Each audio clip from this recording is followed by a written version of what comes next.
Cut your hand and it closes. Break a bone and it knits. Catch an infection and your body hunts it down. Your body is a repair machine and it is astonishingly good at the job. And then, on a schedule, it stops trying. That is what aging actually is, and it is not what most people picture. We imagine wear and tear, a machine grinding down, parts failing. But a machine does not come with a repair crew. Yours does. Aging is that crew being stood down. So the real question is not why the damage happens. Damage always happens. The question is why the repairs stop. And the answer is not in your body at all. It is in what natural selection can and cannot see. Selection is brutal about anything that hurts you before you reproduce. A gene that kills at 20 is wiped out immediately. Its carriers leave no children. But a gene that kills at 70 has already been passed on decades earlier. Selection cannot reach back and remove it. Biologists call this the selection shadow. Early in life, you are under fierce scrutiny. After reproduction, evolution effectively goes blind. And in that blind spot, late-acting damage piles up. In the genome, generation after generation, because nothing is stopping it. That alone would be enough to make you age. But it gets worse, because selection does not merely ignore what happens to you later. In some cases, it actively chooses it, and this is the part I find genuinely unsettling. Imagine a gene that makes you stronger and more fertile in your 20s and wrecks your body in your 60s. From evolution's point of view, that is a fantastic deal. The benefit arrives when selection is watching. The cost arrives when it is not. So the gene spreads. Read that again. Some of what is going to kill you was not a mistake that slipped through. It was selected for.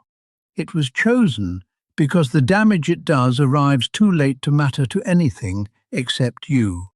And there is a third pressure, which is simply arithmetic. Every organism has a finite budget of energy, and it has to split that budget between two jobs, maintaining the body and making the next generation. Every calorie spent on repair is a calorie not spent on offspring. So, how much repair should you buy? It depends on how long you were likely to survive anyway. If a predator or a bad winter is probably going to get you within a few years. Building a body that could last a century is a colossal waste of resources, which is why bodies are built the way they are. Good enough to carry the genes to the next round. Not built to last. Biologists have a blunt phrase for it: the body is disposable. The genes are the part that continues. Put those three together and you get aging. Late damage accumulates because selection cannot see it. Some of it is actively favoured because it pays early. And repair is deliberately underfunded because perfect maintenance was never worth the price. Now, at this point you might reasonably say, fine, but perhaps aging is just physics. Things wear out, entropy wins. Maybe evolution has nothing to do with it, and no arrangement of genes could stop it anyway. And there is an animal that settles that argument. It is a naked mole rat. It lives underground in East Africa. It is roughly the size of a mouse, and it is one of the least attractive animals on the planet. A mouse lives 3 to 4 years.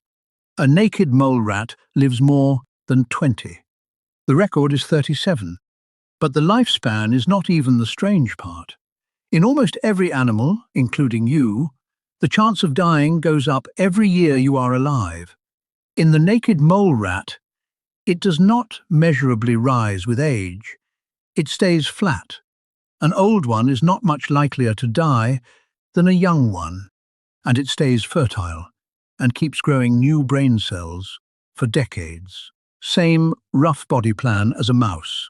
Same size, same basic biology. 10 times the life, and no visible slide into decline. It is not alone. There is a shark in the North Atlantic whose age can be estimated from its eye lens, and the numbers come back close to 400 years. There are clams and jellyfish and whales that barely age at all. which kills the entropy argument completely. If aging were simply physics grinding a body down, none of those animals could exist. They do exist. So aging is not a law of nature. It is a setting, and different species have it set differently. Be careful with that, though. Understanding why evolution permits aging is not the same as knowing how to switch it off. And we are far better at the first than the second. Nobody has stopped it in a human being. But the ceiling we assumed was physics turns out to be a decision. And it was never a decision about you. Nothing in you is wearing out on a timetable.